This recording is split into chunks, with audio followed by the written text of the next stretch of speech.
Well, here it is. Now we know what horrible thing George Zimmerman did to a young woman, his cousin, witness number 9. As I listened to her initial call, the very first time I heard it, I was struck by the distress in her voice. I felt this young woman carried something burdensome, which conveyed itself to me through the sound of her voice. Her raw emotion on that day, on February 28th, was because she heard George Zimmerman had shot a boy to death. Of course, there was something else behind that emotion. We now know that for over 10 years, George Zimmerman sexually abused witness number 9, his cousin, beginning when she was 6 and George 8.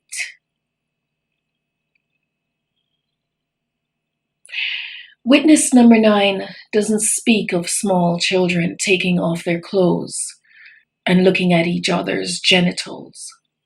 No.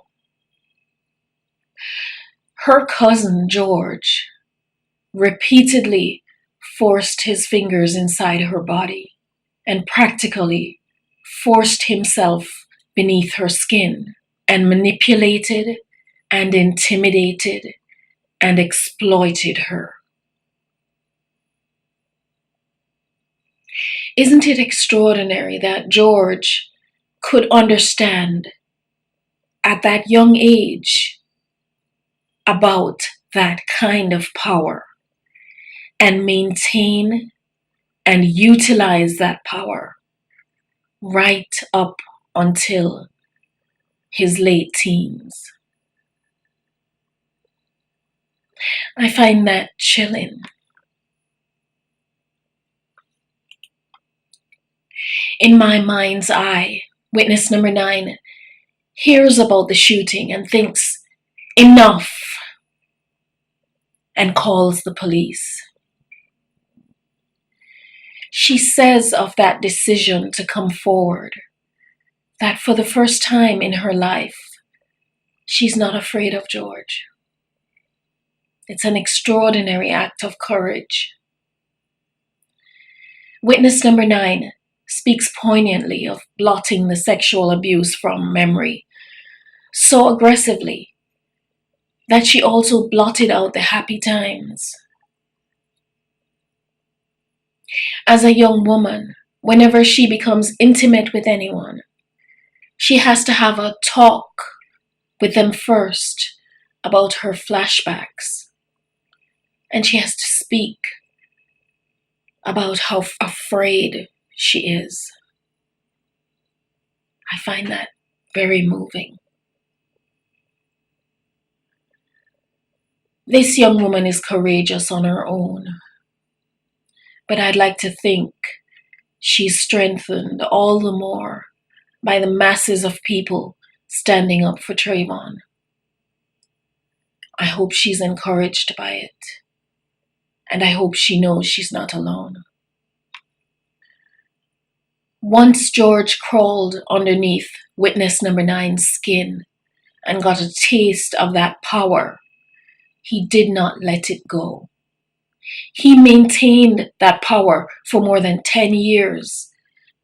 And witness number 9 is not the only little girl George exploited. So George Zimmerman is a thief. George steals a life. Trayvon's life.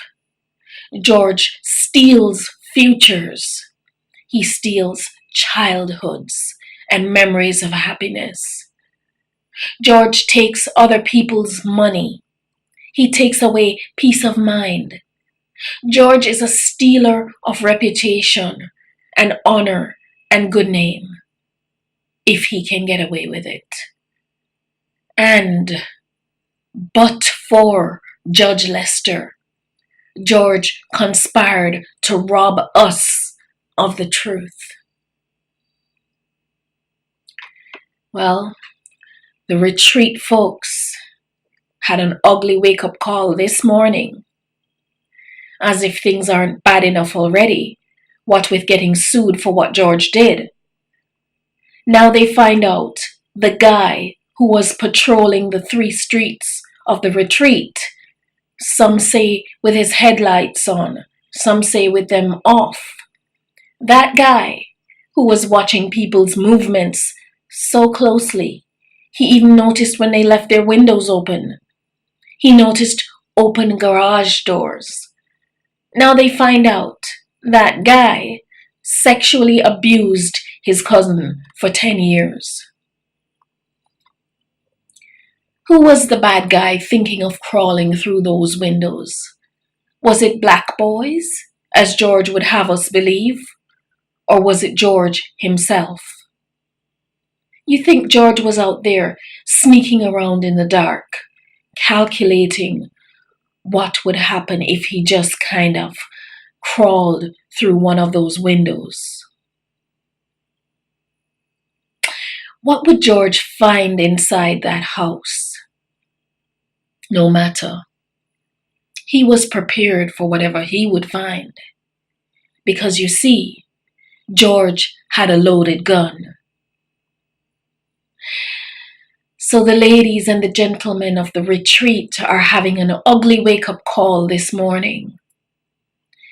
And those children who George mentored, in quotes, their mother and father have a few questions about George the mentor, as do the parents at the retreat have of their own children about George, the neighborhood watch guy. Well, here's to the truth, and here's to Judge Lester. Thank you for listening.